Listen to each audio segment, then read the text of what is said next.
تنہا گھر میں نہیں سونا چاہیے، بالکل آل الون.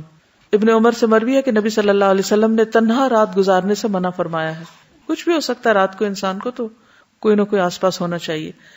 نماز عشاء کے بعد سونے میں تاخیر نہیں کرنی چاہیے سوائے اس کے کہ ذکر الہی یا علمی گفتگو یا دینی مذاکرہ ہو. گھر والوں سے ضروری بات کے لیے جاگا جا سکتا ہے. نبی صلی اللہ علیہ وسلم نے فرمایا رات کا اندھیرا پھیل جانے کے بعد لایانی گفتگو نہ کیا کرو. اور ہمارے اکثر پروگرامز اور جو کچھ ہم دیکھتے سنتے ہیں یا جو کچھ ہوتا ہے وہ عام طور پر لایانی ہی ہوتا ہے. ابو برزہ اسلمی کہتے ہیں کہ آپ صلی اللہ علیہ وسلم عشاء میں تاخیر پسند فرماتے لیکن اس سے پہلے سونے کو اور اس کے بعد باتوں کو ناپسند کرتے. بسم اللہ پڑھ کر گھر کے دروازے بند کر دینے چاہیے کیونکہ حدیث میں آتا ہے کہ دروازوں کو بند کر لیا کرو اور اللہ کا نام لے لیا کرو کیونکہ شیطان بند دروازے نہیں کھولتا. سونے سے قبل آگ وغیرہ بجھا دینی چاہیے، خصوصاً سردی کے موسم میں گیس کے ہیٹرز وغیرہ بند کر دینے چاہیے. نبی صلی اللہ علیہ وسلم نے فرمایا جب سونے لگو تو گھر میں آگ کھلی نہ چھوڑو. ایسی جگہ سونے سے پرہیز کرنا چاہیے جہاں تازہ ہوا نہ آئے. ایسی چھت پہ نہیں سونا چاہیے جہاں منڈیر نہ ہو. رسول اللہ صلی اللہ علیہ وسلم نے فرمایا جو شخص کسی ایسی چھت پہ سوئے جس کے گرد کوئی منڈیر یعنی دیوار وغیرہ نہ ہو تو اس سے ذمہ اٹھ گیا، یعنی وہ اٹھ کے بازلوں کو چلنے کی عادت ہوتی ہے اور چھت سے نیچے جا گرا مر گیا تو پھر اس کا اپنا قصور ہے.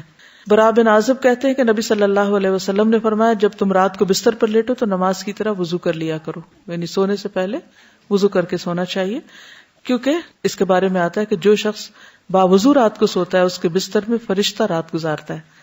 جب بھی وہ رات کی کسی گھڑی میں نیند سے بیدار ہوتا ہے فرشتہ کہتا ہے اللہ اپنے فلاں بندے کو معاف کر دے، اس لیے کہ وہ باوضو سویا. ساری رات فرشتے دعائیں کرتے رہتے ہیں.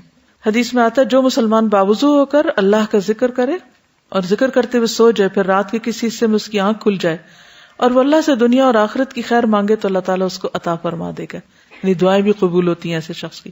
پھر وضو کا پانی اور مسواک تیار کر کے سونا چاہیے کیونکہ صبح اٹھ کے انسان کو ایسی سستی ہوتی ہے کہ اگر اس وقت مسواک جگہ پہ نہیں رکھا ہو تو پھر ملتا ہی نہیں.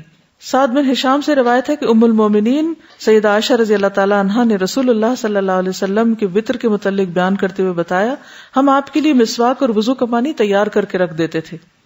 تو آج کل یہ ہے کہ سونے سے قبل رات ٹینکی وغیرہ کا پانی چیک کر کے سوئیں تاکہ ایسا نہ ہو کہ صبح کے وقت بجلی بھی گئی بھی ہو اور پانی بھی نہ ہو اور نماز میں تاخیر ہو جائے، تو ایسا نہ ہو. نبی صلی اللہ علیہ وسلم کے پاس سوتے وقت بھی مسواک ہوتی، جب آپ بیدار ہوتے تو سب سے پہلے مسواک کرتے. پھر اسی طرح سوتے وقت سرما بھی لگایا جا سکتا ہے. حدیث میں آتا ہے کہ سوتے وقت عصمت سرما ضروری سمجھ لو کیونکہ یہ نظر کو تیز کرتا ہے اور بالوں کو اگاتا ہے. رسول اللہ صلی اللہ علیہ وسلم کے پاس ایک سرما دانی تھی جس سے آپ سوتے وقت ہر آنکھ میں 3 بار سرما لگاتے تھے. ابو ہریرہ سے روایت ہے رسول اللہ صلی اللہ علیہ وسلم نے فرمایا کہ جب تم میں سے کوئی بستر پہ جائے تو اپنے تہبند کا کونا پکڑے اور اس سے اپنا بستر جھاڑے، یعنی بستر جھاڑ کے لیٹے، بسم اللہ پڑھے، کیونکہ وہ نہیں جانتا کہ اس کے بعد اس کے بستر پر کون آیا. یعنی دن میں اب آپ یہاں ہیں جیسے ادھر ادھر کام کر رہے ہیں تو آپ کو نہیں پتا بستر پہ کیا چیز چڑھ کے سو رہی ہے، تو جب سونے لگے تو ایک دفعہ بستر کو جھاڑ لیں. نبی صلی اللہ علیہ وسلم نے فرمایا جب تم میں سے کوئی شخص بستر پر لیٹے تو پہلے اپنا بستر اپنے ازار کے کنارے سے جھاڑ لے کیونکہ وہ نہیں جانتا کہ اس کی بے خبری میں کیا چیز اس پر آ گئی. آپ صلی اللہ علیہ وسلم نے فرمایا جو شخص اپنے بستر پر جانے لگے تو اسے چاہیے کہ وہ اپنے کپڑے کے کنارے سے اسے 3 مرتبہ جھاڑ لے، یعنی اپنا دوپٹہ لے کے یا کسی بھی چیز سے اس کو اچھی طرح جھاڑ لیں، یا ویسے ہاتھ سے بھی جھاڑ سکتے ہیں.